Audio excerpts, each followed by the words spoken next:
어떻게 나에게 이런 일이. 마지막 그물의 물고기.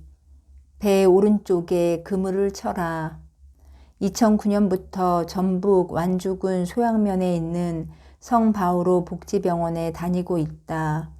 샬트르 성바오로 수녀회가 임종이 가까운 환자들을 사랑으로 돌보는 호스피스 병원이다.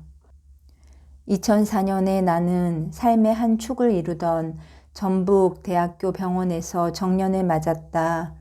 그 후 전주 시내 개인병원 두 곳에서 일하다 복지병원으로 왔다. 정년 후 얼마 동안 개인병원에 다니면서 대학병원 시절보다 훨씬 여유롭고 한가하게 살았다. 우선 병세가 심한 중환자가 그리 많지 않아 시간적으로, 심리적으로 부담이 덜했다. 급여도 대학병원보다 넉넉했다. 평생토록 공무원 월급으로 여기저기 쪼개 쓸 일이 하도 많아 늘 주머니가 가벼웠는데 집사람과 주변에 조금이나마 인심을 쓸 수 있어 다행스러웠다. 호사도 좀 했다. 새벽 미사를 안 드려도 되는 주일 아침이면 좋은 목욕탕에 가서 냉온탕을 오가며 건강을 다졌다. 10시 반 주일 교중미사를 마치고 나면 사랑하는 교우 몇 사람과 만난 것 찾아 점심 나들이도 다녔다. 주머니 사정 걱정 없이 계산할 수 있어 다행스러웠다. 3년여 그렇게 지내던 중 심경의 변화가 왔다. 2007년 사순절인가 소록도 본당 주임 강기룽 신부님의 복음 묵상 테이프를 듣고 나서다. 배 오른쪽에 그물을 치라는 신부님 말씀이 머리에 한 박 들어왔다. 너나 없이 온통 재물과 건강을 찾아 인생의 왼쪽으로만 그물을 치는데 참 보물이 있는 오른쪽으로 눈을 돌려보라고 권하는 말씀이었다. 왜 그런지 까닭을 말할 순 없어도 죽어가는 환자들의 영혼 구원에 유달리 관심이 많은 나는 임종 환자를 정성껏 돌보는 복지병원에서 일하며 환자가 삶의 마지막 순간을 잘 정리하고 떠날 수 있도록 동반해주고 싶었다. 내 마음의 움직임만 쫓아 집사람과는 상의도 없이 독단으로 일터를 옮겼다. 소양면 야트막한 산자락에 둘러싸인 성바오로 복지병원은 맑은 공기와 무공의 음식 그리고 양질의 진료로 말기 환자들에게 자연 치유가 일어나도록 돕는 곳이다. 아울러 하느님의 부르심을 받은 이들이 수녀님들 손을 잡고 예수 마리아를 외치며 천국으로 향하는 곳이다. 이곳 의료진의 일원으로서 나는 임종이 가까운 환자에게 특별한 주의를 기울이고 있다. 수십 년 동안 병상을 지켜왔기 때문에 이분이 일주일에서 보름 정도 지나면 돌아가시겠구나 짐작할 수 있다. 또한 육체적 고통보다는 마지막 순간에 대한 공포가 더 심하다는 것도 잘 알기에 이제 시간이 얼마 남지 않았다는 판단이 들면 회진 후 의사며 간호사가 다 나간 뒤 따로 남아 환자와 이야기를 나누고 같이 기도도 드린다. 숨이 가쁘다, 통증이 심하다, 변을 못 보겠다, 죽을 때 너무 고통스러울까봐 무섭다. 대개 이런 것들을 호소하신다. 그럴 때면 충분히 공감하며 말씀드린다. 숨이 많이 가쁘시면 힘들이지 않고 숨 쉴 수 있게 산소를 대드릴게요. 변은 파내면 시원해져요. 제가 직접 해드릴게요. 통증이 심하면 진통제 놔드릴 테니 염려 마세요. 지난번에도 오래 지속되는 진통제 놔드리니까 밤새 아픈 줄 모르고 잘 주무셨지요? 나중에도 잠자듯 가실 수 있도록 해드릴 테니 아무 걱정 마세요. 이렇게 사나울 정도 나와 시간을 보내고 기도하면서 고통을 덜 느끼게 되면 환자들이 나를 마음으로부터 의지한다. 환자와 의사 사이의 신뢰를 주고받는 유대관계, 라포르가 형성되면 환자는 무슨 고통이든 의사한테 털어놓을 수 있다. 몸의 고통은 물론 마음 저 깊은 곳에 숨겨둔 아픔까지도 주님을 믿는 이들에게는 그때부터 차분히 예수, 성모 마리아, 아멘을 연습시키고 심리적 부담도 덜어드린다. 진통이 심할 경우 잠시 깨어나면 예수, 마리아, 아멘 하고 다시 진통제를 맞으며 잠으로 빠져들 수 있게도 해드린다.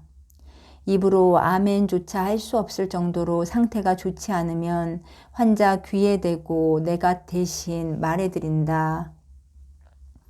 나 왔어요. 예수, 마리아, 아멘 하실 거죠? 겨우 고개만 끄덕여도 나는 안심이 된다. 그 약한 고갯짓은 사실 주님을 증거하는 행동이다. 예수님께서 말씀하시지 않았는가? 누구든지 사람들 앞에서 나를 안다고 증언하면 나도 하늘에 계신 내 아버지 앞에서 그를 안다고 증언할 것이다. 하고 밤 11시든 새벽 2시든 임종하는 분이 계시면 예수님께 맡기고 먼 길 편히 떠나시도록 나쁜 영이 범접하지 못하도록 기도드리면서 환자 옆에 지키고 앉아 손을 붙잡아 드리려고 애쓴다. 새벽 미사 볼 때 생미사나 연미사도 넣어드린다. 가끔 집사람이 누구냐고 물으면 그냥 주님께 부탁드릴 사람이라고만 한다. 집사람도 더는 캐묻지 않고 기도를 보태준다. 단 사흘의 기적. 어느 날 오후 좀 멀리 떨어진 곳에서 수녀님이 전화를 주셨다. 가정 방문을 하다가 많이 아픈 분을 만났는데 그냥 지나칠 일이 아닌 것 같아 복지병원을 소개하셨다고 했다. 그 댁에 전화를 드려 가족들과 두루두루 통화를 해보았다.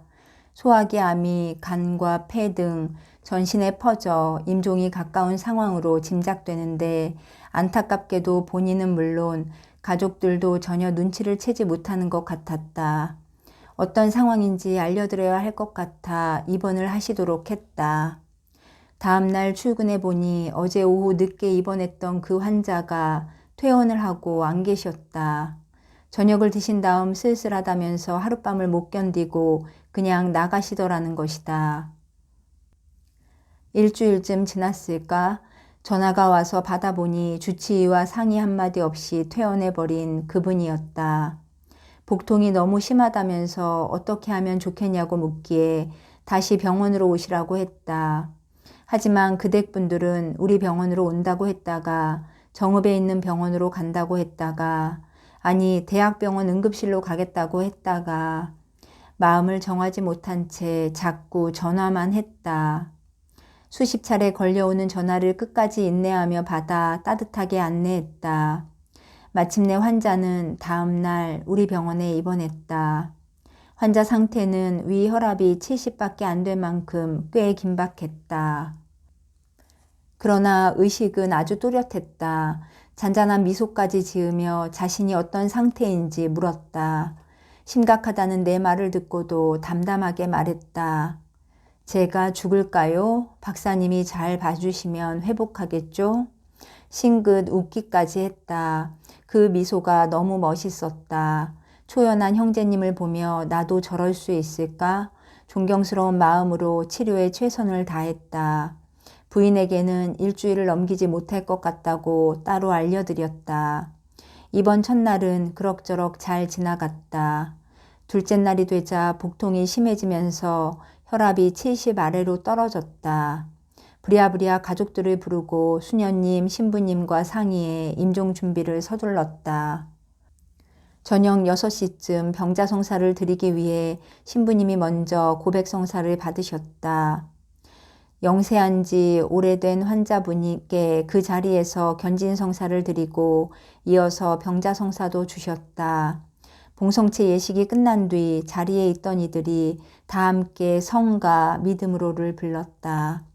석양빛이 가득 들어오는 2층 병실에서 아름다운 성가 선율이 하늘을 향해 퍼져나갔다. 잔잔한 감동이 아직 남아있는 가운데 원장 수녀님이 말씀하셨다. 니콜라우 씨, 견진성사를 덤으로 받고 대부까지 새로 생겼으니 정말로 은총을 가득 받으셨네요. 그렇고 말고요, 수녀님, 대부님, 안박사님, 앞으로 제가 잘 모시겠습니다. 아직도 자신이 어떤 상황인지 잘 모르는 것 같은 남편을 보면서 곁에 있던 부인은 울먹이다가 또 금세 웃었다 하며 감정을 다스리지 못했다. 그런 부인을 되레 남편이 위로했다. 며칠 전 잘못한 일에 대해 미안하다며 눈물을 글썽였다.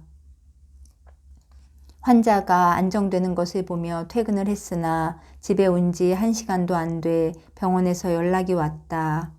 의사인 그분 딸이 서울에서 내려왔는데 지금 대학병원으로 옮기는 중이라고 했다. 다음날 새벽미사 때 전동성당에서 어제 내 대자가 된 환자분을 위해 생미사를 바치고 곧장 대학병원 응급실로 달려갔다.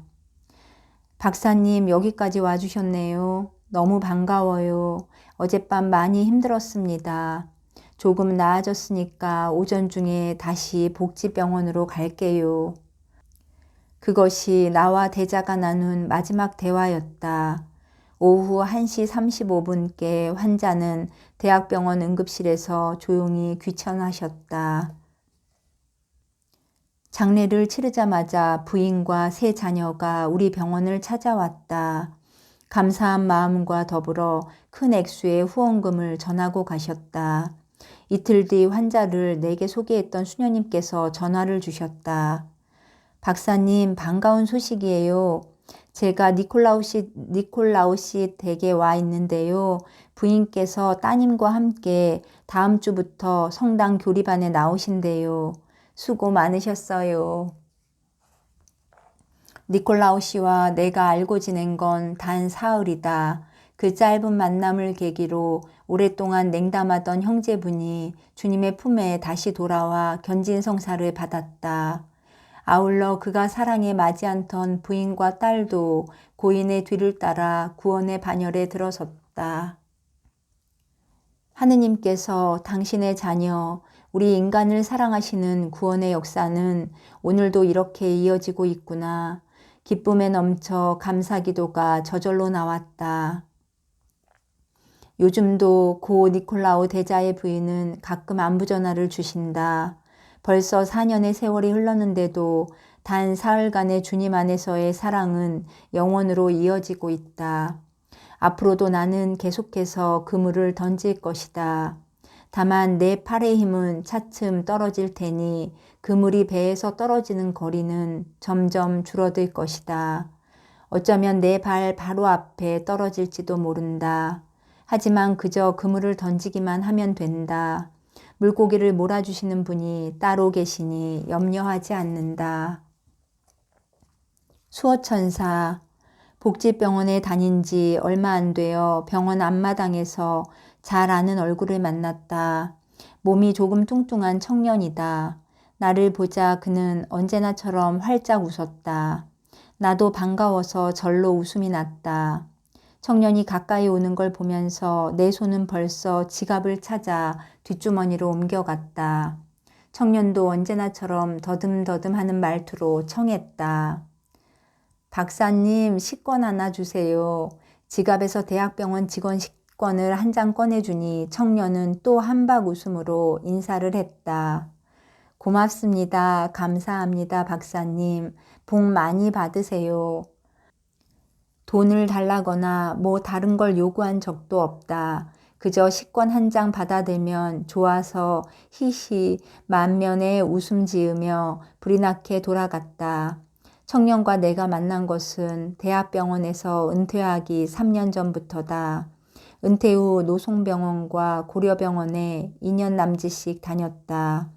그때마다 어떻게 알았는지 청년은 내가 일하는 병원에 어김없이 나타났다. 그러더니 복지병원까지 찾아온 것이다. 대학병원에서 처음 만난 후 나는 청년을 위해 언제나 병원 직원 식권 2~3장을 미리 사서 지갑에 넣고 다녔다. 개인 병원에 다닐 때도 마찬가지였다. 한 번도 빈손으로 돌아가게 한 적이 없다. 그러면서도 청년이 어디 살고 무엇을 하는지는 알려고 하지 않았다. 그런데 복지병원까지 찾아오다니 조금은 의아했다. 전주 시내에서야 이 병원 저 병원으로 나를 찾아오기가 그리 어렵지 않았을 것이다. 물어보면 어디 있다고 사람들이 알려주었을 테니까.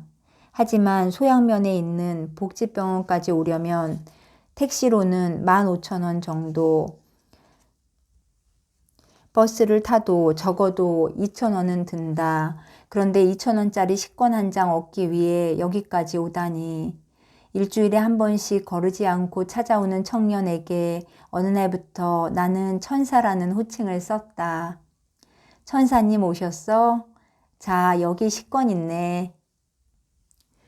천사라는 말이 무슨 뜻인 줄 아는지 모르는지 청년은 그저 식권 한 장 받아들면 내게 한바구음을 선물하고 돌아갔다.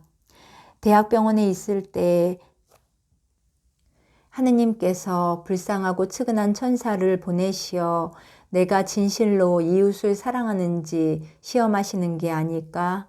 잠깐 생각한 적이 있다. 청년을 보자 그 일이 떠올라 아예 천사로 부르게 된 것이다. 비가 부슬부슬 내리는 어느 날 아침 승용차를 타고 출근하는 길이었다. 저 앞에서 어떤 할아버지가 목발을 집은 채 온몸으로 비를 맞으며 힘겹게 걸어가고 계셨다. 너무 힘들어 보이시네. 참 안 됐구먼. 속으로 혼잣말을 하는 사이 자동차는 할아버지 옆을 지나쳤다. 계속 운전을 하고 가다가 할아버지를 우리 병원으로 모시고 가야겠다는 생각이 들었다. 얼른 차를 되돌려 천천히 몰면서 할아버지를 찾았다.